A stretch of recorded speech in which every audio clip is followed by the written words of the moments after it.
Morning और आप सब देख रहे हैं न्यूज़ 21 अपना बिहार बुलेटिन में आप सभी का स्वागत है। चलिए शुरुआत करते हैं आज की खबरों के साथ। पहली खबर हमारी भागलपुर से आ रही है। भागलपुर पुलिस ने वरीय पुलिस अधीक्षक के निर्देशन में कार्रवाई करते हुए वाहन चोरी गिरोह का खुलासा किया है।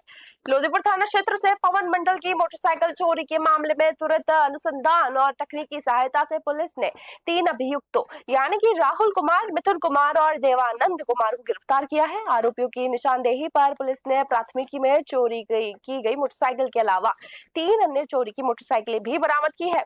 लोधीपुर थाने में कांड संख्या 122/26 दर्ज कर आगे की विधिक कार्रवाई की जा रही है। भागलपुर से राहिल सिद्दीकी की रिपोर्ट।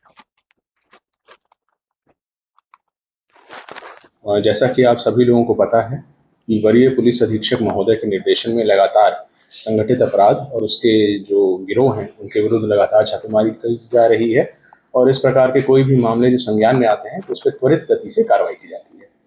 इसी संदर्भ में लोधीपुर थाना पुलिस द्वारा त्वरित अनुसंधान, तकनीकी एवं मानवीय सूचना के आधार पर लोधीपुर थाना क्षेत्र अंतर्गत निवासी पवन मंडल इनके मोटरसाइकिल की चोरी होने की सूचना मिली थी।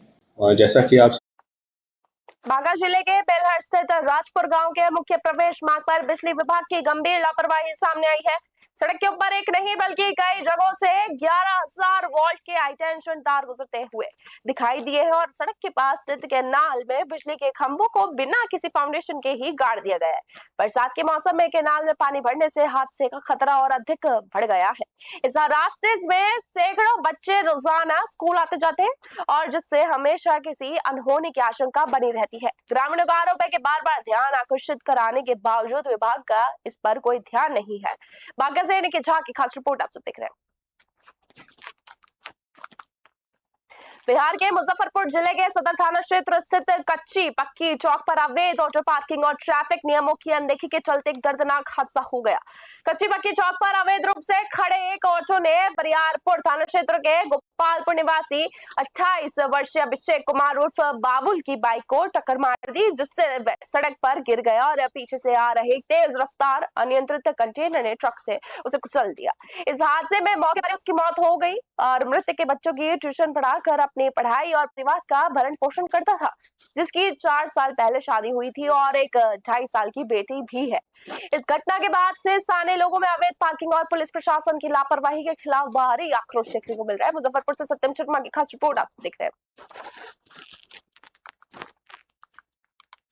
भागलपुर में भारतीय राष्ट्रीय युवा कांग्रेस और NSUI के संयुक्त तत्वाधान में सोमवार को TNB लॉ कॉलेज परिसर तिलकामांझी में एक दिवसीय सांकेतिक धरना प्रदर्शन का आयोजन किया गया। इस दौरान बड़ी संख्या में छात्र छात्राओं, युवाओं और सामाजिक कार्यकर्ताओं ने हिस्सा लिया। वक्ताओं ने शिक्षा व्यवस्था और युवाओं के भविष्य से जुड़े विभिन्न मुद्दों को उठाते हुए सरकार और प्रशासन से समस्याओं के समाधान की मांग की। शांतिपूर्ण और अनुशासित माहौल में संपन्न हुए इस कार्यक्रम के जरिए लोकतांत्रिक तरीके से अपनी बात प्रशासनिक अधिकारियों तक पहुंचाई गई। भागलपुर से राहिल सिद्दीकी की रिपोर्ट। तिलकामांझी भागलपुर विश्वविद्यालय के अंतर्गत TNB लॉ कॉलेज में आज से 4 वर्ष पहले 324 सीटों पर नामांकन हुआ करती थी, जिसे घटाकर 120 कर दिया गया, जिसके कारण तिलकामांझी भागलपुर विश्वविद्यालय के छात्र के साथों अन्याय हो रहा है, उनका नामांकन नहीं हो पा रहा है। इसी मांग को लेकर कि पुनः इस लॉ कॉलेज में 324 सीट को बहाल किया जाए और तिलकामांझी भागलपुर विश्वविद्यालय के वो छात्र जो इस नामांकन से वंचित हो रहे हैं, जो नामांकन से वंचित इसलिए हो जा रहे हैं क्योंकि बाहरी स्टेट से बच्चे हायर परसेंटेज लेकर आते हैं। तिलकामांझी भागलपुर नगर निगम में कर संग्रहण का काम करने वाली निजी कंपनी के कर संग्रहकों ने लंबित वेतन और EPF ESIC भुगतान की मांग को लेकर स्मार्ट सिटी भवन में तालाबंदी कर जोरदार प्रदर्शन किया। कर्मचारियों का आरोप है कि उन्हें 9 से 12 महीने से वेतन नहीं मिला है और करीब 40 महीनों का EPF ESIC लंबित है। नगर निगम द्वारा कंपनी को 6 महीने से कमीशन का भुगतान नहीं किए जाने के कारण ये संकट पैदा हुआ है। प्रदर्शनकारियों ने चेतावनी दी है कि यदि मांगे पूरी नहीं हुई तो उनका आंदोलन और अनिश्चितकालीन हड़ताल जारी ऐसे ही रहेगा। भागलपुर से राहिल सिद्दीकी की रिपोर्ट। का सबसे बड़ा कारण है कि वेतन पिछले 10 महीने से लड़के लोगों का पेंडिंग है। कुछ जो TL हैं उनका 1 साल से पेंडिंग है। मांग करने के बाद सिर्फ आश्वासन दिया जाता है। जो लड़के मार्च में ज्वाइन किए हैं या उसके बाद भी ज्वाइन किए हैं मार्च 2023 में, उनका अभी तक PF में 1 भी रुपया जमा नहीं हुआ है। नगर आयुक्त के पास भी हम लोग 3 बार लेटर के माध्यम से उनको सूचित कर चुके हैं, लेकिन उनके पास भी आश्वासन के अलावा कुछ नहीं मिला। 6 महीने से उनके द्वारा भी कमीशन होल्ड किया गया है। वो जब हम लोग जाते हैं तो वो बोलते हैं कि जाओ हो जाएगा, कंपनी के द्वारा पूरा पेपर नहीं सबमिट किया गया है, जिस कारण हम कमीशन रिलीज नहीं कर रहे हैं। का सबसे बड़ा कारण है कि भागलपुर जिला विधिज्ञ संघ के कार्यकारिणी चुनाव 2026-28 के अंतर्गत उपाध्याय पद से चुनाव परिणाम घोषित कर दिए गए हैं। भोला कुमार मंडल ने 756 मत प्राप्त कर प्रथम स्थान हासिल किया है, जबकि ओम प्रकाश तिवारी को 600 और वंदना कुमारी को 597 मत मिले हैं। जीत के बाद समर्थकों में उत्साह का माहौल है और नवनिर्वाचित उपाध्याय ने अधिवक्ताओं के हितों की रक्षा व बार एसोसिएशन के विकास के लिए पूरी निष्ठा से काम करने का संकल्प व्यक्त किया है। भागलपुर से राहिल सिद्दीकी की रिपोर्ट। प्रायोरिटी होगा प्राथमिकता।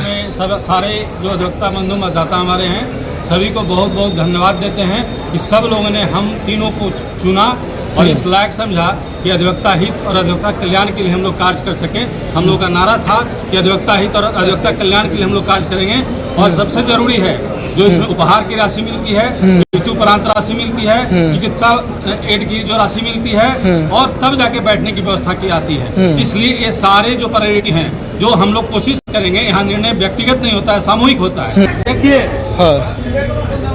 कोई जद्दोजहद नहीं हुआ है, इत्मीनान से हम तीनों व्यक्ति जीते हुए हैं और कहीं कोई परेशानी नहीं। तीनों जब आगे चले तो चलते रह गए, किसी ने हम लोगों का ये नहीं किया कि आगे हम लोग बढ़े, हमने तीनों से कोई नहीं। इसलिए कोई हम लोगों में संघर्ष रहा ही नहीं, इसलिए बहुत